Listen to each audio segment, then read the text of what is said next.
Middle-class Indians are facing one of the toughest decisions when it comes to housing. Property prices in major cities have skyrocketed, with modest 2 BHK apartments now costing crores. For first-time buyers, this translates into home loan EMIs of 70 to 80,000 rupees per month, while renting a comparable home may cost only 30 to 45,000. On paper, renting seems cheaper, but the reality is more nuanced. Buying a home has long been seen as a milestone in Indian culture, a marker of financial stability and personal achievement. Every EMI paid builds equity in the property, provides emotional security, and opens up tax benefits. Over time, homes can appreciate in value, creating wealth for the family. Tier 2 cities have shown that affordability can actually improve financial well-being. Homeowners in smaller cities often report increased household income and higher savings because they can manage EMIs without straining their lifestyle, unlike metro residents who are hit with rising living costs and high EMIs. However, the rising burden of home loans is undeniable. Interest rates for loans can be high, meaning that over the loan tenure, borrowers may end up paying almost double the principal amount in interest alone. Experts caution that a home loan can turn into a financial trap if EMIs consume a large part of monthly income, effectively making homeowners tenants of the bank.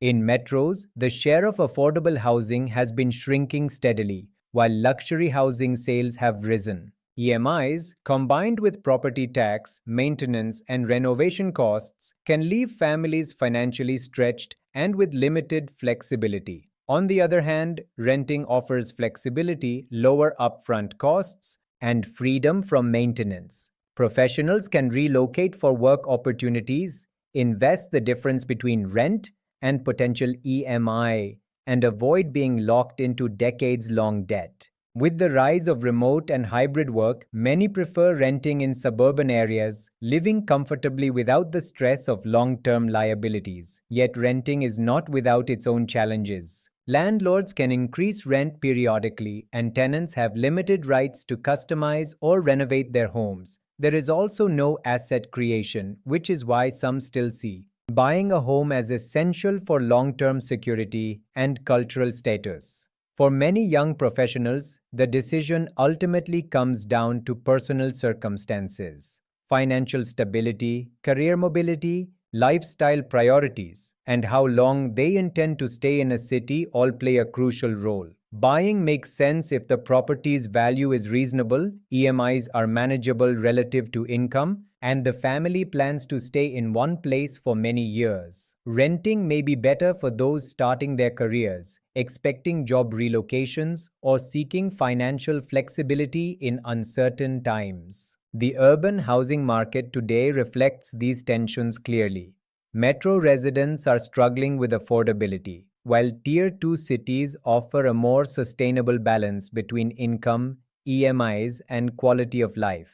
Meanwhile, cultural pressures and emotional factors keep the dream of owning a home alive, even as rising interest rates and living costs challenge the feasibility of that dream.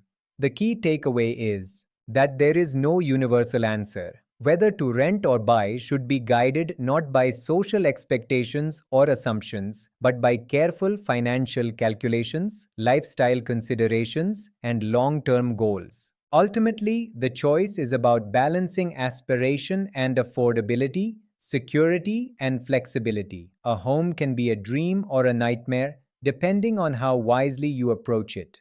This information is brought to you by Ramakrishna Surathu, author of the book You Are God, founder, developer, and chief executive officer of the self sustainable city